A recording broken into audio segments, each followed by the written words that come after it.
खटीमा में धामी के समर्थकों में खुशी का माहौल देखा जा रहा है। पुष्कर सिंह धामी के परिवार में खुशी का माहौल है। परिवार के सदस्यों ने खुशी जताई और धामी के जो बेटे हैं उन्होंने कहा कि अब मैं भी नेता बनूंगा। तो खुशी है, धामी समर्थकों में खुशी का माहौल देखा जा रहा है। एक दूसरे को मिठाइयां बांटी जा रही है और पुष्कर सिंह धामी के परिवार की भी अगर बात की जाए तो बेहद खुशी नजर आ रही है। वहीं दूसरी तरफ आप अंदाजा सिर्फ इस बात से लगा सकते हैं कि उनका बेटा ये कहता नजर आ रहा है कि अब वो भी नेता बनेगा।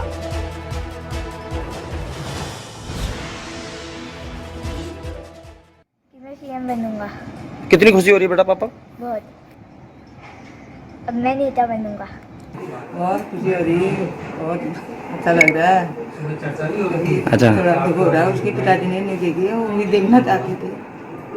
वो भी देखना चाहते थे, तो कितना मतलब खुशी भी हो रही है, दुख भी हो रहा है। याद आ रही है, तो खुशी हुई है, खुशी की याद आ रही है। तो जो कुछ करेगा बहुत तमन्ना थी, कब से बनने वाला था, बना नहीं, आज भगवान ने सुन ली, बन गया। बहुत खुशी हो रही है। सबसे पहले धन्यवाद करना चाहूँगी पार्टी हाईकमान का, पार्टी संगठन का, माननीय श्री नरेंद्र मोदी जी का, माननीय श्री अमित शाह जी का, माननीय श्री राजनाथ सिंह जी का, माननीय श्री हमारे जेपी नड्डा जी का, सभी का और समस्त पूरी हमारे क्षेत्र खटीमा की जनता का, देवतुल जनता का, जिन्होंने हमें धामी जी को यहाँ से 2 बार का विधायक बनाया और उनकी योग्यता को देखते हुए आज पार्टी संगठन ने, पार्टी हाईकमान ने उन्हें ये दायित्व सौंपा है। और मैं ये भी कहना चाहूँगी जो भी इनको जिम्मेदारी मिली है उस जिम्मेदारी को बखूबी निभाते हुए अपनी जो भी जिम्मेदारियां हैं उनसे ऊपर उठ करके वो कार्य करेंगे। और क्योंकि एक बहुत ही सामान्य परिवार में वो उन्होंने जन्म लिया है। हमारा शासन पहुंचेगा, हमारी सेवाएं पहुंचेंगी और माननीय प्रधानमंत्री जी के नेतृत्व में जो पूरे देश के अंदर आज आप देख रहे होंगे कोरोना के समय में जिस प्रकार से पूरे देश के अंदर 80 करोड़ से भी ज़्यादा लोगों को जो राशन देने की योजना है, चाहे हम वैक्सीन की बात करें, आज वैक्सीन देने की बात है।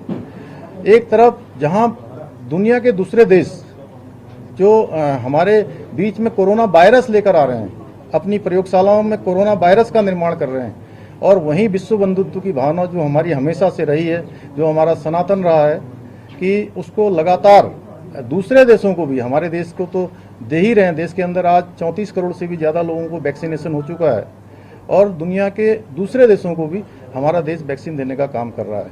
निश्चित रूप से जो उनका मंत्र है सबका साथ, सबका विकास, सबका विश्वास, उसको निश्चित रूप से हम चरितार्थ करेंगे। और जो हमारे सामने चुनौती है, हम सब लोग मिलकर, प्रदेश के जो हमारे मेरे सीनियर लोग हैं जिन्होंने पहले कामों को आगे बढ़ाया है और जिन्होंने कुछ चीज़ों की आधारशिला रखी है, उन आधारशिलाओं को अंजाम तक पहुँचाने का काम मैं प्राणों प्राण से करूँगा। सर, शपथ का क्या कार्यक्रम है, कब तक का तय किया गया है, क्या कुछ है? शपथ का कार्यक्रम आज महामहिम जी को हम लोगों ने अपना जो प्रस्ताव है वो दे दिया है और महामहिम जी की तरफ से जो भी निर्देश होगा उसके अनुसार आगे कार्रवाई की जाएगी। सर, मंत्रिमंडल का स्वरूप कैसा होगा? क्या पुराना मंत्रिमंडल, उसमें किसी तरह के बदलाव, कुछ लोग ड्रॉप किए जाएंगे, पोर्टफोलियो बदले जाएंगे, क्या कुछ होगा? नहीं, अभी जल्दी सबको पोर्टफोलियो मिले हैं, उसके बारे में हमारा सबका अभी इसके बाद इस पर चर्चा होगी। अभी कोई चर्चा नहीं हुई है, अभी होमवर्क हुआ नहीं है। होमवर्क पूरा होने के बाद ही मैं इस बारे में कुछ कह पाऊंगा। सरकार के शेष 6 महीने बचे हैं, तो चुनौती अब मानते हैं 2022 सबसे बड़ी चुनौती होगी आपके सामने? निश्चित रूप से इस चुनौती को हम अवसर में बदलेंगे। मतलब ये आपदा है, इसे अवसर में बदलेंगे सर की बात आप उठाते रहे हैं। हाँ, निश्चित रूप से मेरा ये लक्ष्य होगा कि हमारे जो भाई बेरोजगार हैं, हजारों लाखों की संख्या में, उनको कहीं ना कहीं रोजगार से जोड़ने का काम हो।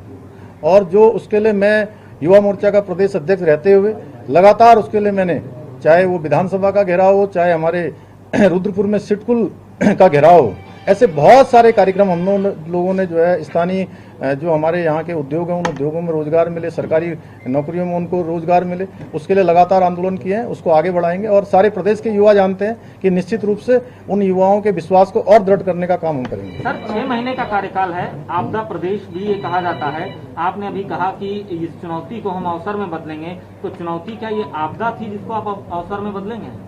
नहीं, आप गलत दिशा में ले जा रहे हैं, इस प्रकार का कोई बात नहीं है। देखिए, ऐसा है कि मैंने कहा है कि उन्होंने मुझसे पूछा कि ये चुनौती है 2022 की, तो हम इसको चुनौती नहीं, हमने कहा कि हम इसको अवसर मानते हैं, हम लोगों की सेवा करेंगे और सेवा करके उनका दिल जीतेंगे। सर एक सवाल ये है कि देवस्थानम बोर्ड को लेकर जब तीरथ मुख्यमंत्री बने थे तो उन्होंने साफ कहा था कि इसमें पुनर्विचार होगा, और जो तीर्थ पुरोहित है उनकी नजर इस पर पिछले 4 महीने से लगी हुई है। अब आप मुख्यमंत्री बने हैं तो क्या आप इसमें पुनर्विचार करेंगे या इसे खारिज करेंगे या क्या कुछ इसमें फैसला करेंगे? नहीं, मैंने कहा कि मेरे पूर्ववर्ती लोगों ने, जो मेरे सीनियर लोग हैं, जो मेरे से पहले मुख्यमंत्री रहे हैं, उनकी बातों का कहीं अनादर न हो। जो उन लोगों ने कमिटमेंट किए हैं उनको आगे बढ़ाएंगे। सर नौकरशाही एक बड़ा इशू रहा है और आप जब विधायक थे तो आपने भी कई बार ये सवाल उठाया था। अब जब आप सीएम हैं तो कितना बदलाव हम इसको देखेंगे? निश्चित रूप से नौकरशाही का जो काम है नौकरशाही करेगी, और हम लोगों का जो काम है, हमारे कार्यकर्ताओं की जो अपेक्षाएं हैं उनको भी हम पूरा करेंगे। मुख्यमंत्री जी, 4 धाम यात्रा एक बहुत महत्वपूर्ण विषय है उत्तराखंड के लिए, हाईकोर्ट ने उस पर रोक लगाई गई है। इस महत्वपूर्ण विषय को कैसे एड्रेस करेंगे आप, क्योंकि यात्रा शुरू होने से लाखों लोगों को फायदा होता है, रोकने से बड़ा नुकसान। नहीं, मैं निश्चित रूप से मानता हूं कि 4 धाम यात्रा हमारे लिए बहुत बड़ा, यहाँ के लोगों के लिए एक रोजगार का साधन है, और बहुत सारे लोग आज जो 4 धाम यात्रा रुकी हुई है उसके कारण से उनके घर परिवार चलना मुश्किल हो गया है। हम माननीय न्यायालय में इस बात को जो चल रही है उसको अपना पक्ष रखेंगे और उस पर जो है कोशिश करेंगे कि आगे करेंगे। ठीक है सर, धन्यवाद। तो अभी आपने सुना पुष्कर सिंह धामी को, उत्तराखंड के मनोनीत सीएम पुष्कर सिंह धामी का बयान। चुनौतियों को अवसर में बदला जाएगा, जो चुनौतियां आएंगी उसे वो प्रदेश सेवा के रूप में देखते हैं। पुष्कर सिंह धामी ने पीएम मोदी का भी आभार इस दौरान जताया और तमाम चीजों पर यहां पर बात की। फिर चाहे बेरोजगारी का मुद्दा हो, अफसरशाही का मुद्दा हो, ये प्रेस कॉन्फ्रेंस आपने सुनी। बड़ी खबर इस वक्त की आपके सामने।